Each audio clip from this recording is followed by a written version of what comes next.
like to be the rainmaker. I wonder what it's like to know that I made the rain. I'd store it in boxes with little yellow tags on every one, and you could come and see that when I'm done, when I'm done. I wonder what it's like to be a superhero. This is one of the World War II bunkers in Darwin.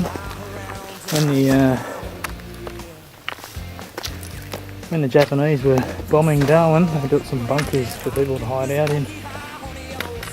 Yeah, I know, I'm Japanese. But it wasn't my fault, I didn't do it.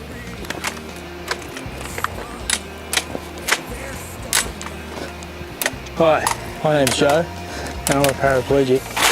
Today, I've doubled back from Darwin, and now I'm back in Katherine again, and on my way to the Kimberley. While I was in Darwin, I did a little bit of volunteer work, which was good to see where my body's at in terms of work again. I did a little bit of conservation work and a bit of other stuff. Just it wasn't very difficult work, but it was nice to know that I could persevere with the pain and stand on my feet for for hours on end and things like that. So I think it was good. So hopefully I can get back to work in the near future. We are in Kata Caves, trying to make our way through. A bit lost. Oh no, we're getting stuck.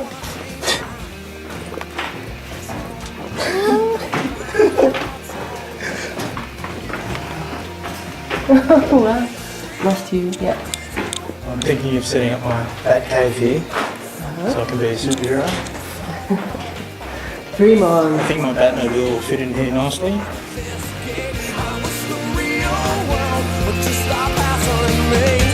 Please don't change, please don't break.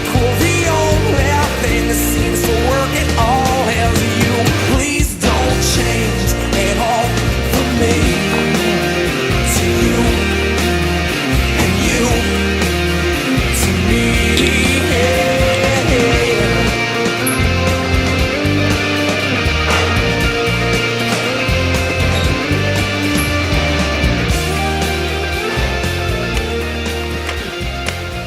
Hey there, welcome to Victoria River, about 200 kilometres west of Katherine in the northern part of the Northern Territory. At the moment we're on our way to the Kimberley, so we can find Kimberley and have our way with her. That would be the ideal. People often ask me how is it that I manage to put up with the pain. I'm in pain all the time. Well, it's difficult. It's hard to describe it to someone who's never experienced it, but I have to change my mindset on pain, like the way my mind accepts pain. Like I was taught there's two different types of pain. One's acute pain that you have to react to straight away. Whether, say, you burn yourself, you have to move away, or if you cut yourself, or you have to react and fix it up and whatever. Like there's always a reaction to pain. But I've got to the stage where it's now called chronic pain, and reacting to it doesn't really matter. Like, it doesn't matter whether I do or don't react, I'm going to be in pain regardless, and I can't do anything about it. I have to train my mind not to react to the pain, to try not to show it, and that takes a long time. I think it's going to take me many years to master, to ignore pain. I mean, there's good pain and bad pain, I guess.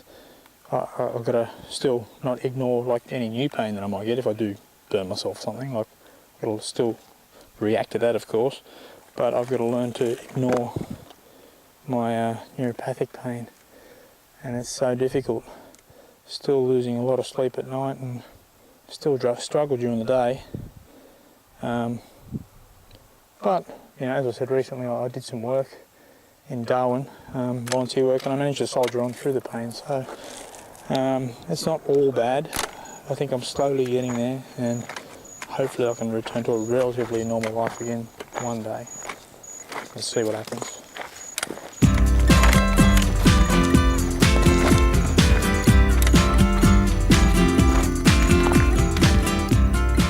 Before I got shot, I guess I had at least a mid-term plan of my life, of what I wanted to do. Owning a dive shop and still continuing to dive each day, bartending in the evenings and whatever. And I thought I'd stay on Rotan for a number of years at least. Obviously being shot has changed my life's direction a big time. And I was just in limbo for so long, directionless, not knowing what I wanted. Now I have a bit more of a direction, and I can see the future is a little brighter now than it once might have been. Ideally, I'd like to get back into diving again and live in another smallish town. I don't want to live in Sydney, like a big city like Sydney anymore. Something like West End and Rotan is nice, but it doesn't have to be that small.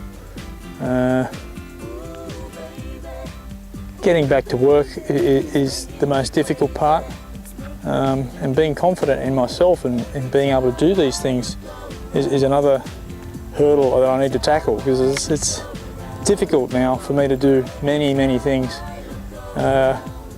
Sometimes in these videos I think I might give the wrong impression that it's easy for me to do things now, but it's not. You only see the good things. I struggle every day, psychologically, physically, everything. So I don't know. It's still all up in the air, I guess, but at least I have a general direction in which I'm going. So let's see what happens.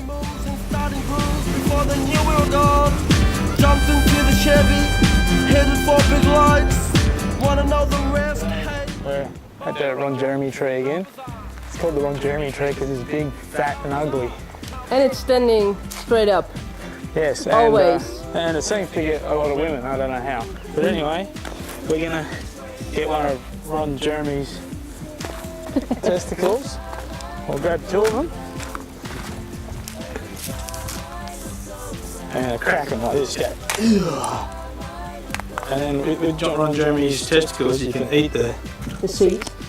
You can eat sperm. So this apparently will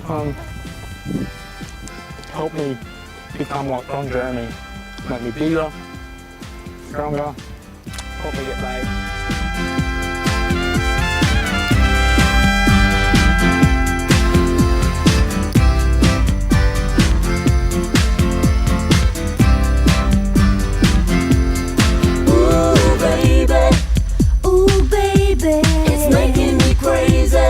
Making me crazy. Every time I look around.